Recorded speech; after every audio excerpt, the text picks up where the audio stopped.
Welcome, everyone, to the EsportsNext Podcast. I am your host, John Davidson, and it is my pleasure to be joined, as always, alongside my lovely co-host, founder of the Esports Trade Association, Miss Megan Van Petten.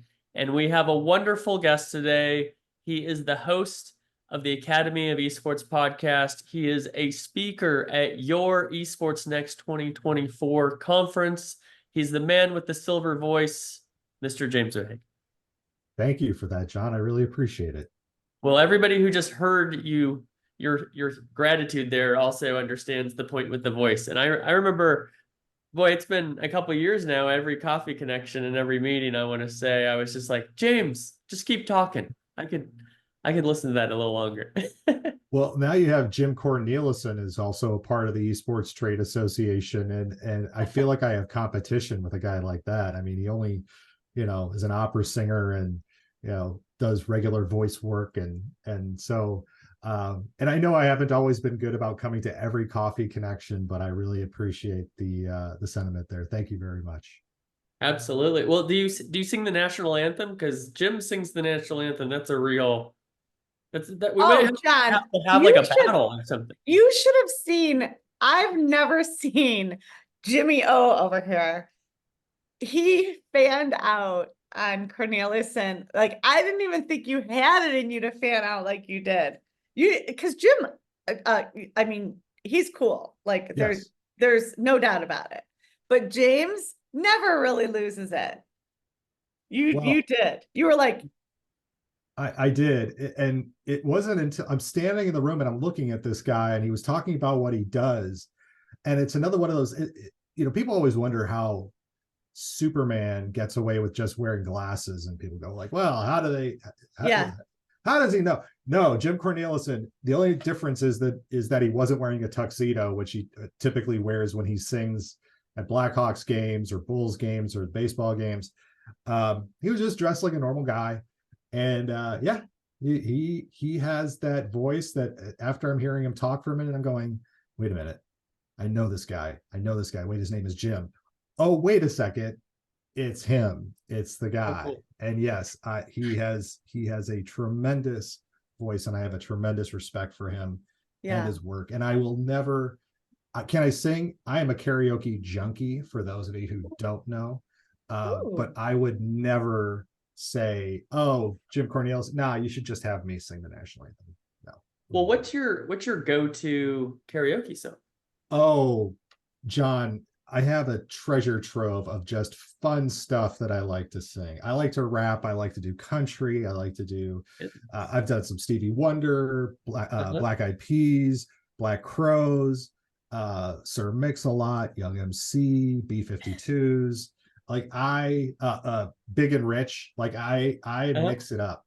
I mix it up. I do. Okay. I have, if I can sing it and I have fun doing it, I'll do it.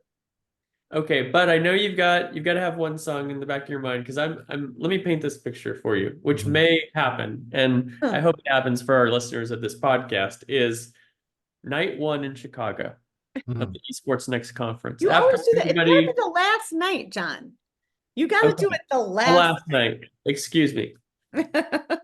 We've all built relationships. We're great friends. We're going out one last night to enjoy things, and nobody quite knows that James is this karaoke superstar, and you've got one song and one song only to let people know who you are and what you're all about. What's that song? Bust a Move by Young MC. Boom. There we go. And the people who a couple of years ago at the NACAD conference, which is the North American Esports Coaches and Directors, we all met in Iowa. And we found a hole-in-the-wall karaoke bar on the outskirts of Des Moines. And it's not just me. In that group, there is a very talented group of performers who can get up and also like to sing. That's the great thing is about conferences like these, is not just knowing people's business, but knowing that they are real people with real cares. I mean, we see each other on LinkedIn. We see each other maybe at some of these conferences and things, the coffees or whatever. But I always find that the best part of a conference is the downtime, is when you can really just get with somebody and just talk about something that you're not even there to talk about. And to me, those are the great things. And the city of Chicago, as far as a location goes, is a great backdrop for any conference, because it doesn't matter what your tastes are. It doesn't matter, what you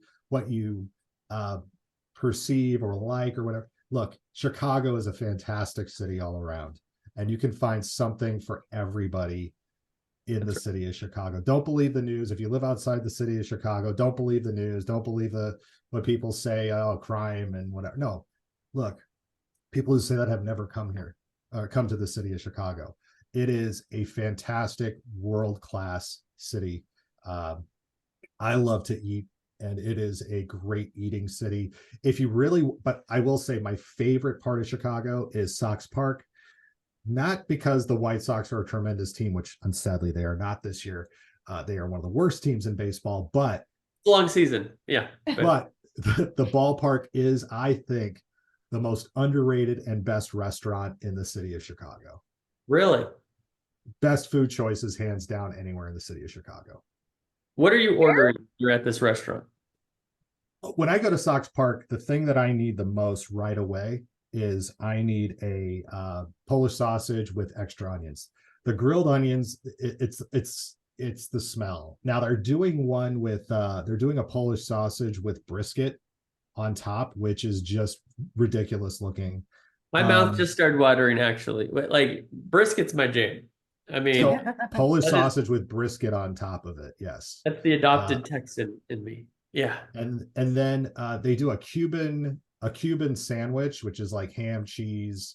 You can get a rainbow cone. If you don't know what rainbow cone is, it is a special Chicago ice cream treat that is like Megan, it's 7 different flavors. It's like a cartoon cone, so it's every flavor. So it's so big. It's an wow. Yeah, it's fun. It's a Chicago thing. That's true. There's all like the Chicago street food packed into one venue. And it's just really well done. They take a lot of pride in the quality of the food. And I'm sorry if I'm derailing this, but I just want to excited about having the potential of people coming here. And yes, we're going to have this wonderful location on the Magnificent Mile, which again is one of the best locations in the city of Chicago. But don't be afraid to get into that Uber, open up your Yelp app, take a look at some places. And if you see something that's interesting and you're not sure, find somebody who's local and they'll point you in the right direction as well too, about, should you go down there or shouldn't you go down to wherever that area is. James, I've never had one complaint. It hasn't had the receive, like what people haven't received Chicago like I thought they would, our community. It's more like Dallas, LA, come on. Dallas New is York. Hot. Right. Sorry, John, it's hot. Oh, it's hot, baby. Come on down. The water's fine. 87 degrees water. Yeah, cool. Chicago hasn't. If you're not in the water, that's a problem. But if you are in the pool, it's great. Yeah. In Chicago, we are the lake. Like if you're going to be in Chicago, you want to be on the lake, period. I love it. It's a world-class city. But you know who likes it is the consulates, the global. I mean, they love it. I don't know how many conferences you've been to, but we have a lot of people that come in from out of other countries, and they all say the same thing. We do so much business here. It's so convenient. It is. It's the Midwest. It's easy. International airport. Right. It is an easy place to do business. But no, we have not been received like we thought we would. And we're hanging on though. We are hanging on. The NASCAR helps. That little race shutting down the city. It's cool. I mean, we got so lucky for Coke to sponsor NASCAR and to do this alongside the Chicago street race. And I don't know, is there a prettier backdrop? Chicago's architecture is just, I can't think of it. I love flying in and seeing that skyline. It's unbelievable. Because Toronto's cool, but they didn't do it like we did it. They didn't have the architects like we have. That's still something that I know I need to do, is take the architectural tour. So for those of you who are, again, thinking about coming in, look now for a riverboat architectural tour. True. That's something that's on my list still.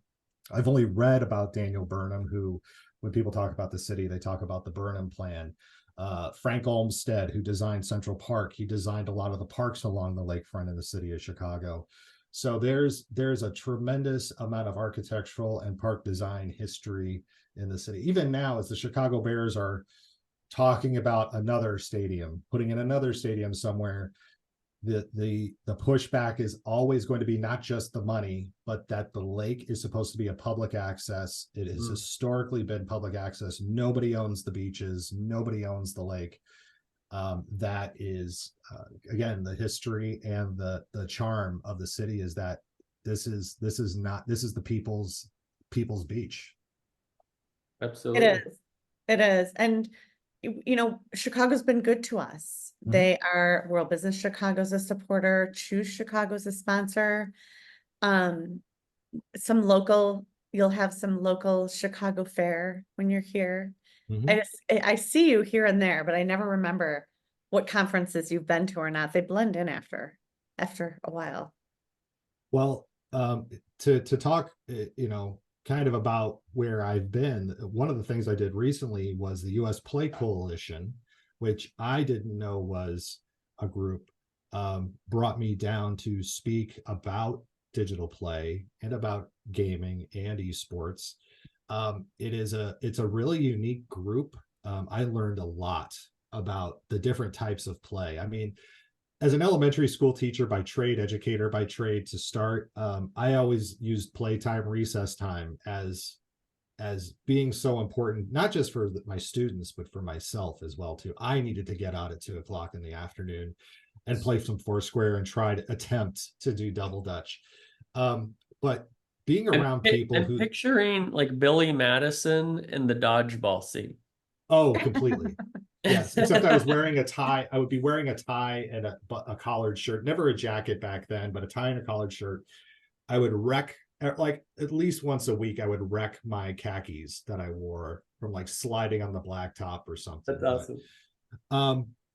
To be around all these people who, first of all, they have a lot of misconceptions about digital play. They want to see play in all of its forms, and digital play for a lot of them is the last frontier. It is something that I think, again, we look at it from, whether you're in the trade association or an onlooker at this podcast, we look at as digital play as being acceptable.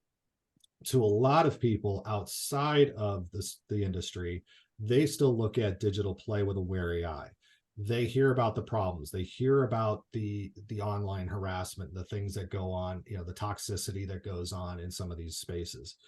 But it was great to have an opportunity to get in front of these people and speak about, at least from my perspective, when I look at esports, I look at it from the scholastic perspective. I am not somebody who is going to school you and talk to you for hours on end about the professional scene, but I am a believer in this as a tool to engage students in ways that we have not been able to engage them before.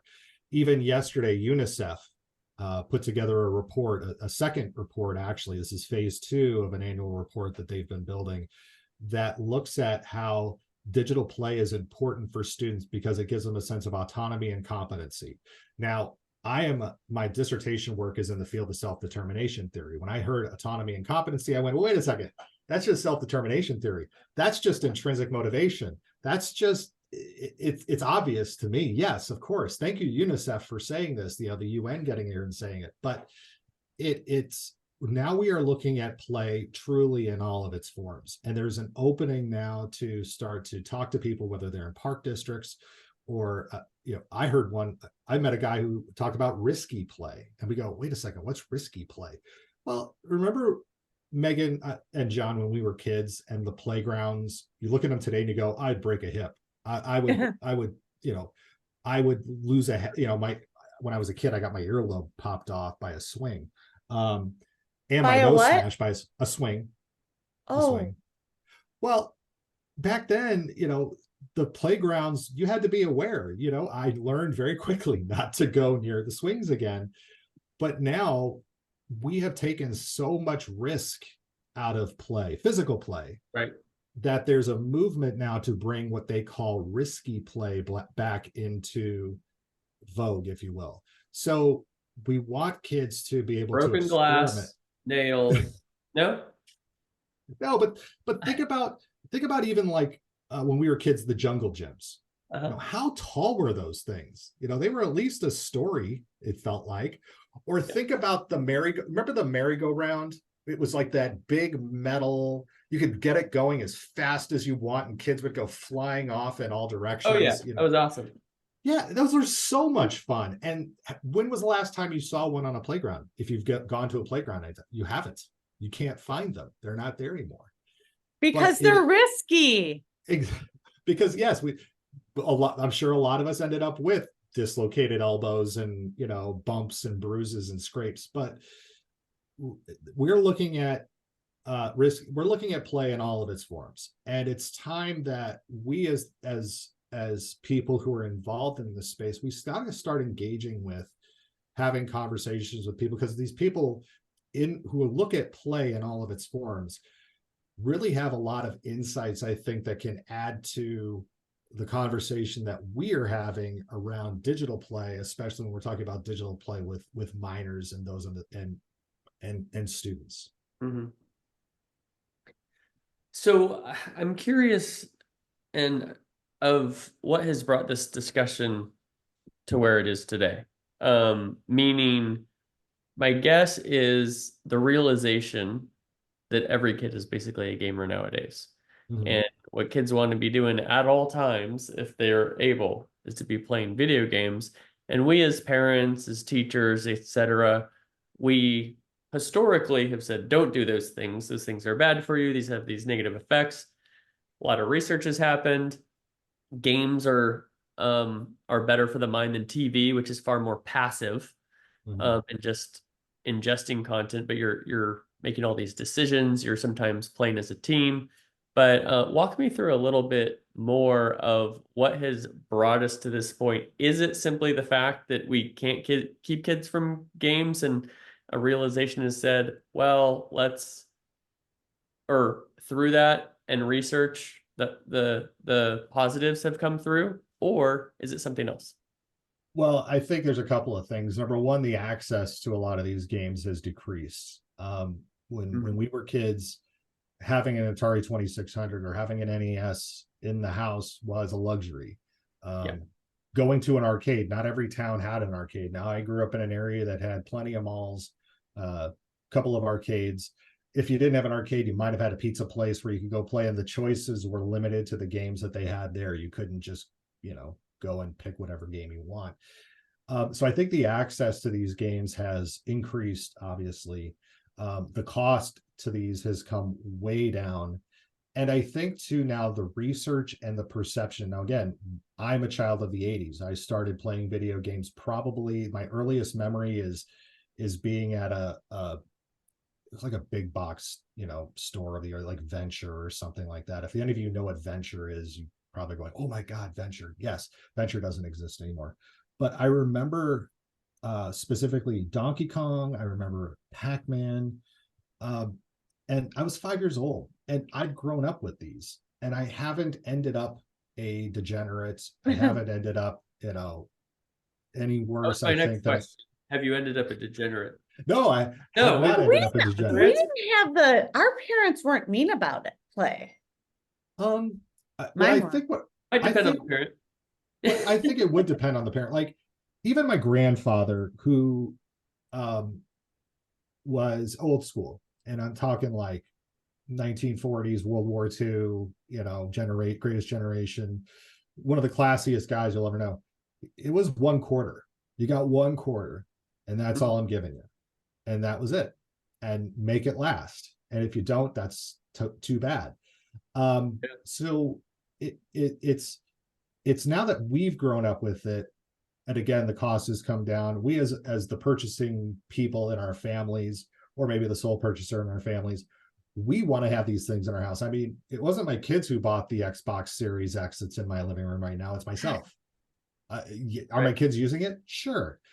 Do they always use it? No, I enjoy using You're it on it. myself. Talking, Yeah. talking the PC. I mean, On you. they share my Steam library because I have more Steam games than they do. They love getting access to what I have. It's like having a library. It's like having a book library in your house anymore.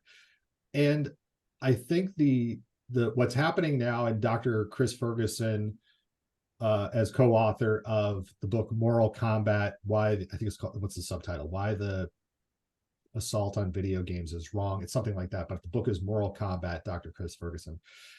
He looked at a lot of the research that started about games and video game play, and he really dispelled a lot of the myths that came, and a lot of the misleading information that came from video games, especially in the early 80s.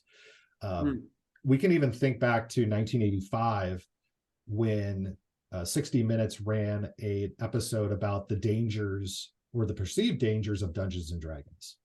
And now Dungeons and Dragons is being used by schools to teach creative writing.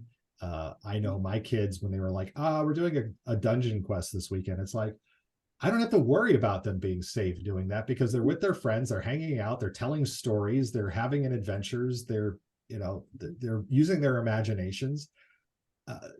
Those are things that in the early 80s were a problem. Heck, how many of us listened to heavy metal music or rap music in the 80s?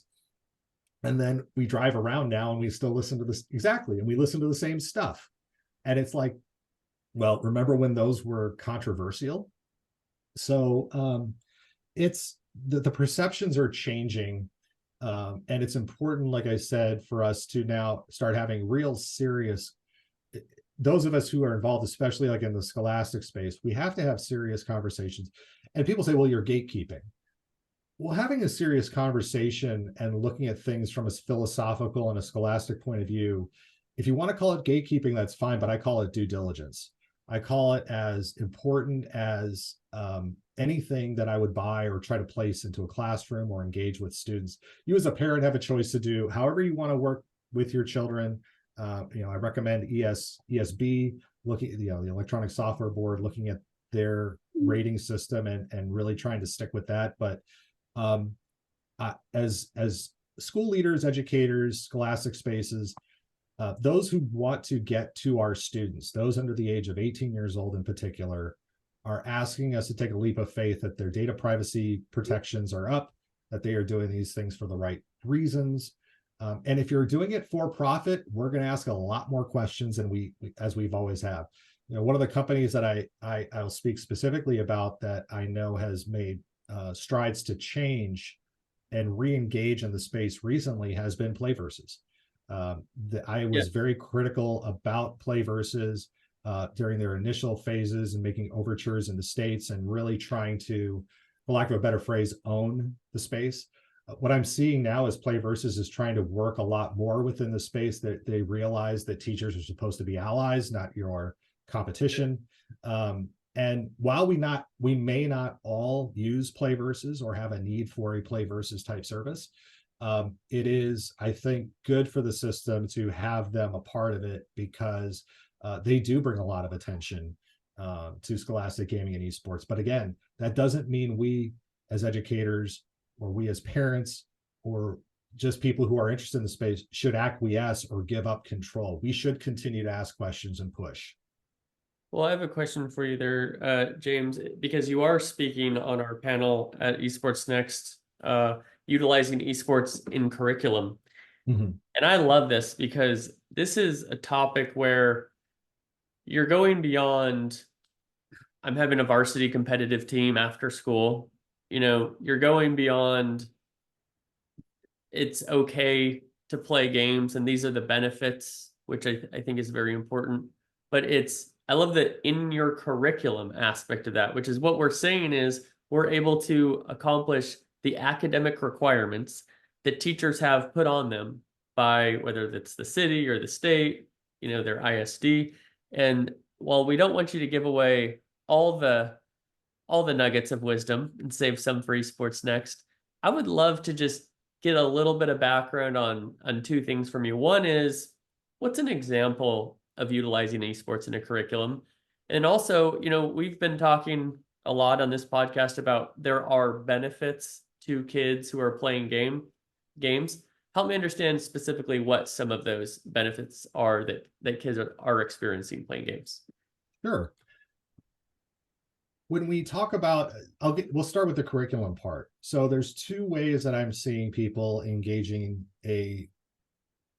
curriculum is very structured. So I'm just going to say bringing scholastic gaming into an academic setting. Because I think some people do it purposefully, and I think some people do it casually as well too. And it doesn't mean that one is necessarily better than the other. In a casual sense, you have people who have an esports team at their high school or middle school, but they aren't just doing esports. They're really exploring and giving students the opportunities to learn to be coaches. They're giving kids the opportunity to stream and manage teams. They're giving them the opportunity to have an idea to look into their collegiate and career futures. That is, I think, one of the things that at the basic level, people are and educators are really hoping and trying to do. One of my favorite students, he's on scholarship to Carthage College right now. He is actually exploring his career as a broadcaster that started in esports. He started with Rocket League and he started with Valorant, but now he met Wayne Laramie, who is the broadcaster of the Green Bay Packers. He used to be the radio call guy for the Chicago Bulls during their 1990s heyday. He's making these connections into the regular broadcast industry that isn't esports related at all. And that's where he's learning a lot of his trade, and how he prepares is through these non-esports related parts of the industry. So it's the one I like to go to as the go-to answer when asked about the curricular aspect. But what I'm also seeing too now, and there's a reason I call the podcast that I do the Academy of Esports, because again, esports can be an academic driver for many different things. In fact, I am working currently on an 8-part esports curriculum that covers all of high school as a career academy. So this would be not just an English class. Let's take it as an example. It is an English class that explores mythology and hero quest through the lens of gaming. Okay. So rather than esports Iliad, you're, all these stories that we talk about, like there, all these stories that we talk about go back to Gilgamesh. It goes back to King Arthur and the Knights of the Round Table. It goes back to stories of Greek mythology. It's none of these stories are relatively new. Heck, Star Wars is just another hero quest of somebody who goes on a journey and finds themselves in that journey, and there's complications along the way. I mean, we need to start using this opportunity to take familiar things that kids and students are engaged with, and again, intrinsically engaged with. I keep using that word intrinsic. That means innately inside they care about these things. They don't need to be told, hey, you need to read this. They will go find out this information. So take those things that they are going out and searching out already and know already, and let's turn it into something that is going to take them to that next step in their career journey. Is the journey going to be video game industry and esports related? Probably not, frankly. But sure, what I would rather do is see them be successful in something that, again, is going to still get us to the same curricular goals that a lot of schools, school districts, ISDs, as used down in Texas, set for their students. I want to use that to get them to those same goals without necessarily having to use a carrot or the stick to get them to do it. I love that. Two examples I'll use with my son. My son just turned 9, and it's one thing to understand these things through research and learning and listen to podcasts like yours. It's another to witness it in your own home, and it really becomes personal in that way. And my son is very much a natural math mind, and reading and writing has been a bigger challenge for him. Well, in utilizing gaming, he has these different games that are math games. He enjoys it more because he's on the tablet. He's playing something that's it's gamified, right? And so it's the thing that he enjoys doing, but you're also including the math lessons he needs to learn. On the other side, this is just about a month ago, and this doesn't involve gaming, but this is something that is your point to being intrinsic and getting a child to do something they don't like to do. Well, none of us like doing stuff that's hard for us, right? I mean, it's like I like doing stuff I'm good at. And so when something's a challenge, like if you're a young person, struggling to read, the way you're going to get better is by reading. But until you're over that hump, it's frustrating, it's a struggle, you don't want to do it, etc. Well, we went to it was actually Arby's. We went to Arby's for lunch one day. We have the meats. Sorry, that horsey sauce, though. That's right. That's right. And that's what I want to, like, if the Arby's needs a new spokesperson, we have the meats. That's really good. That was good. All right. We'll put in your application. Thank you. If you need a referral, you can put me down. So they had, with the little Happy Meal sort of a thing, they had like a joke book. And here is a kid who is, not super comfortable reading and often struggles with it, but he loves to be funny. And he loves jokes. And he, without any prompting, starts reading this joke book. And then the next day, he's cleaning his room out and found a different joke book. Apparently we got a couple of years ago. And he's just, I was just marveling at the fact how this kid was just reading to me and loving it and enjoying it. And I said, Johnny, your times, your 15, 20 minutes we have to read every night, it can be this. It can be the joke book. It doesn't have to be the story that's just like words that are hard to sound out. And so I really relate to those things. So when you look at video games and, kids are just so immersed, Minecraft, is a great example. And so, hey, work with these worlds, whether it's physics, whether it's math, whether it's, English and these hero quests and stuff, and just the engagement and the interest and the length of attention with young people especially will surprise you. I would also suggest, just because I think this is a great thing that you talked about with the joke book, ask him to put together a 5-minute set. Like in the living room, all right, here's what I want you to do.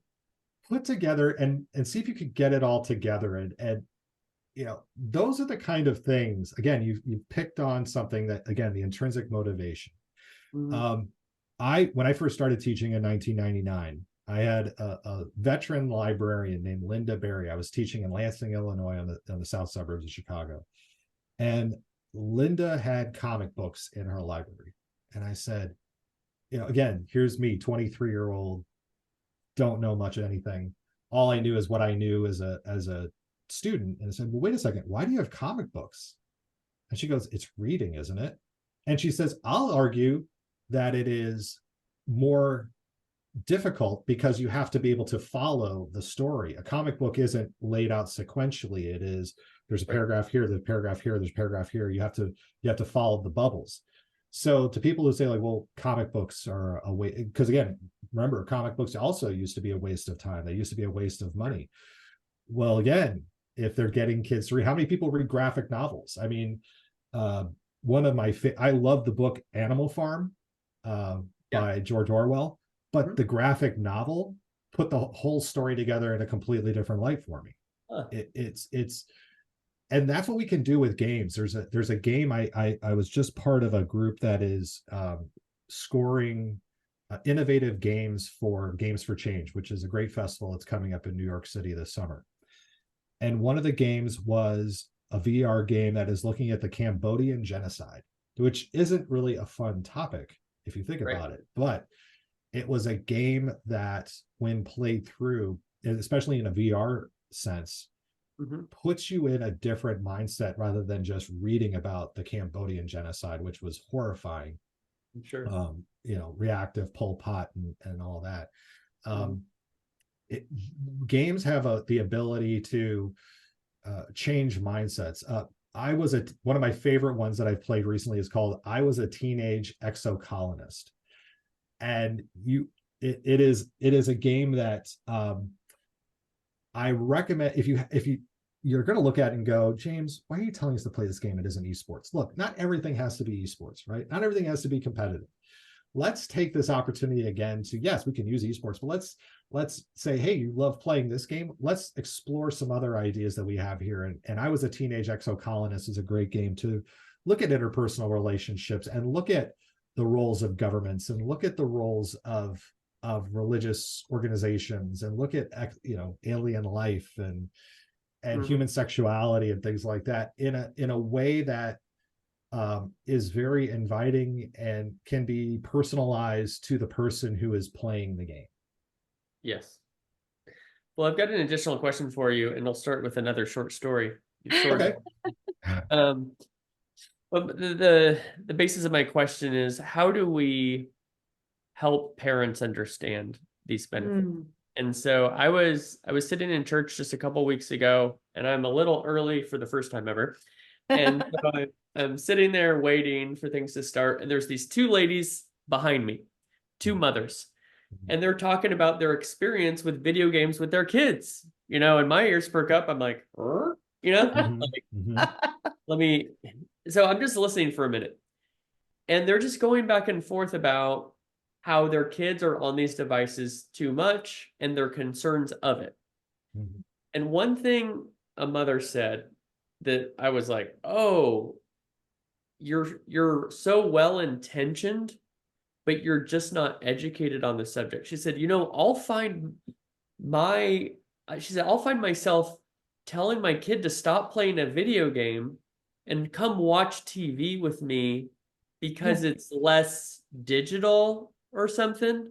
Yeah, that's what she said. You told me. Yeah, and I had to bite my tongue because I was like, in the 30 seconds before the service, I'm not going to get my point across, other than I was listening on your conversation, which I'm not trying to. But it was like, not all screen time is created equal, right? And so it's like, in your most well-intentioned motherhood, actually having your child stopping something that is more beneficial for their brain and having them do something that is far more passive and less beneficial. So with that example, the understanding that a lot of parents are so well-intentioned, we want the best for our kids. We just don't have a full picture all the time of what esports and gaming really is doing for them. How can we help educate parents better? Well, one of the questions I used to get a lot when I was the director of digital and virtual learning for the Racine Unified School District for 7+ years was, how much screen time should my child have? And there is no scientific answer to how much is too much or what is too little. Sure. What I would suggest is around quality of experience. Obviously, just doom scrolling TikTok and YouTube videos hours on end is that's maybe for us adults. For us adults especially. Though I don't do TikTok, I still have not broken down, but YouTube has tried to figure out and make it into a TikTok-like experience. They do try to do that. Yeah. But the quality of the experience. So let's take this example that you brought up of the mother and the child. I think that a better quality experience that would have helped the mother and the child both is a shared experience of, hey, rather than just sitting down and watching TV together, hey, child, I know you love doing this. I don't know anything about it. Let's sit down together. Will you let me ask you questions while you play? Even if you're not asking questions, just being present. Yeah. Just saying that what you're doing is important to me as well, too, is very supportive and relationship building for a child. My own children, I have to thank Mr. Steve Isaacs at Epic Games. Years ago, he was also working the Minecraft fair that came through to Schaumburg. And he asked me to be a part of the event. I was a part of the event, but I said, can I bring my kids? I said, well, absolutely. Now, guess who became the cool dad? At this event? There was no karaoke. Okay. But guess who became the cool dad was the one who said, hey, I got asked to be a part of this Minecraft thing. I know you guys love Minecraft. Would you like to go to this for a couple of days and just run around and hang out and do whatever you want the whole time. Those kind of connections that we can make, even if we don't care about the game, Right.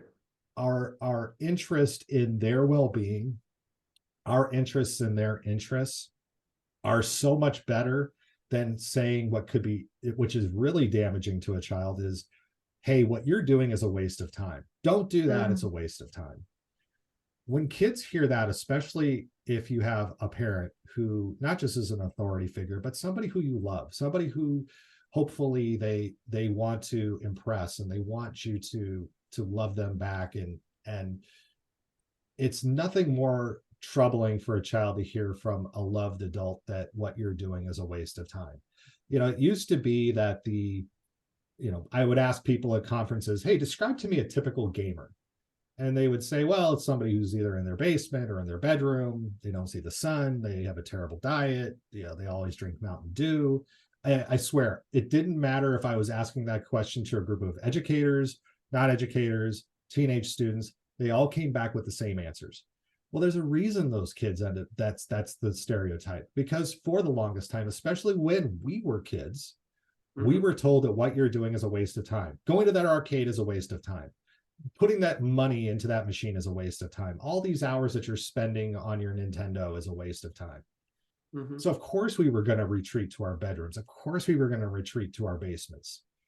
But it was the parents who sat down next to their kids, either asking questions or not, showing a genuine interest, who are going to, again, the quality time of screen time becomes higher. Now it becomes, instead of John, just the mother saying, well, I want you to come and sit and watch this TV show with me. It can be, that question can now come after showing engagement and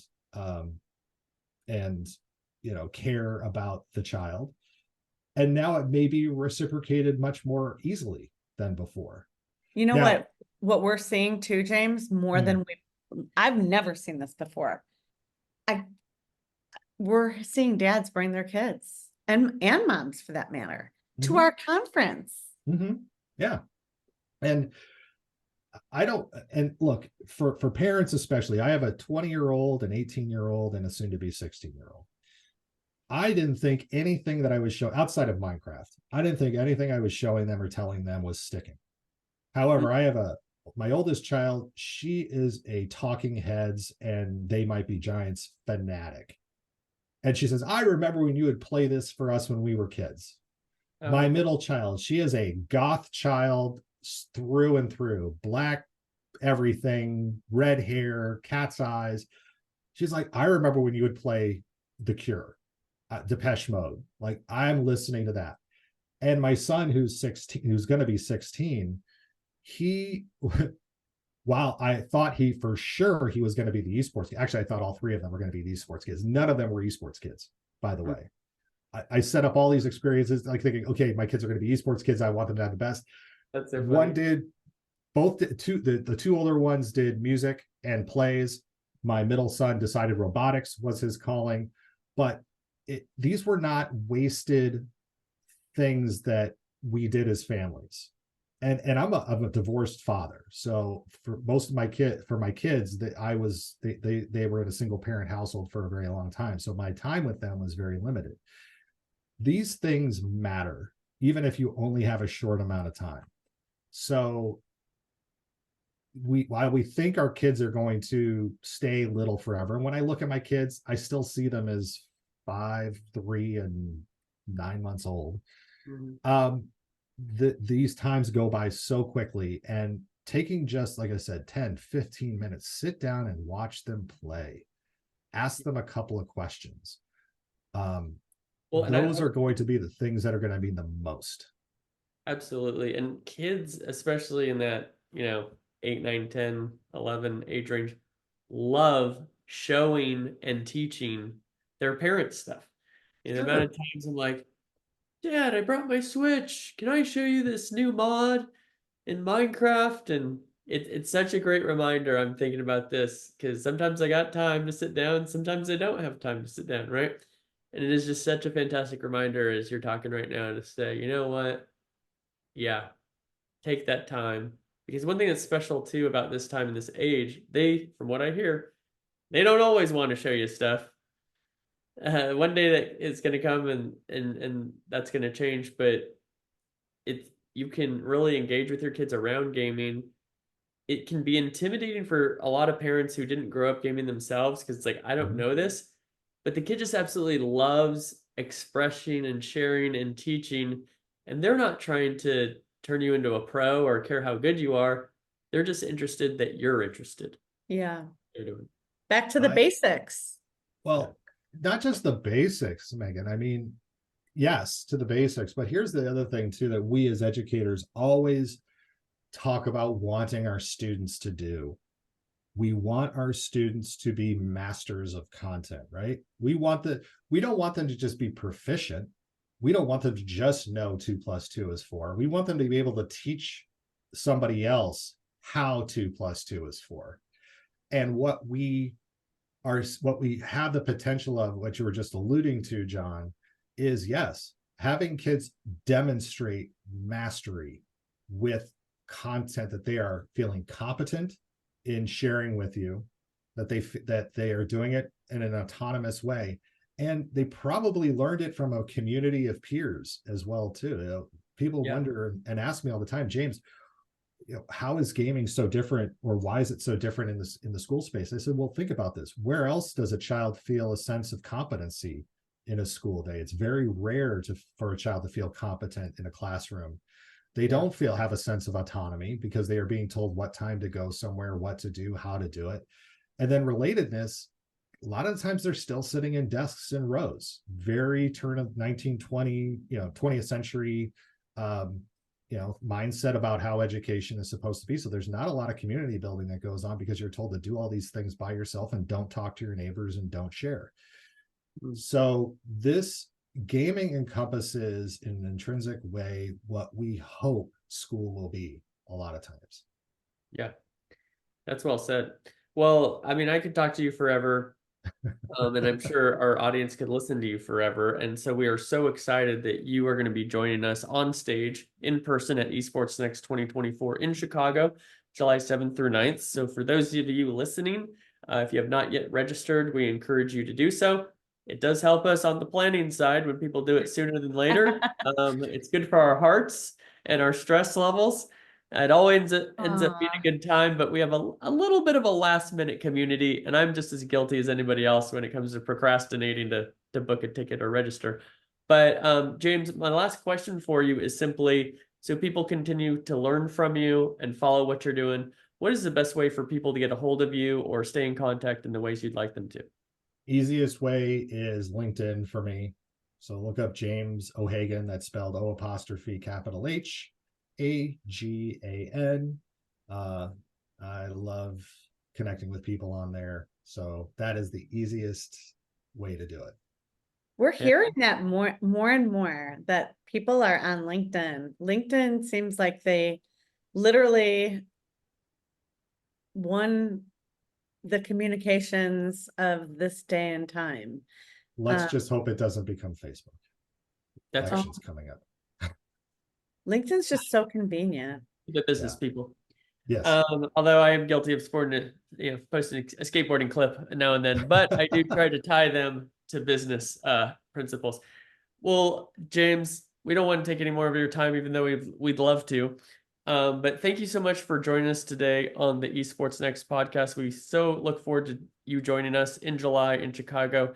And for those listening, don't miss out. Make sure to come meet James in person and learn from him. Thank you all for attending and listening to this episode of the Esports Next podcast.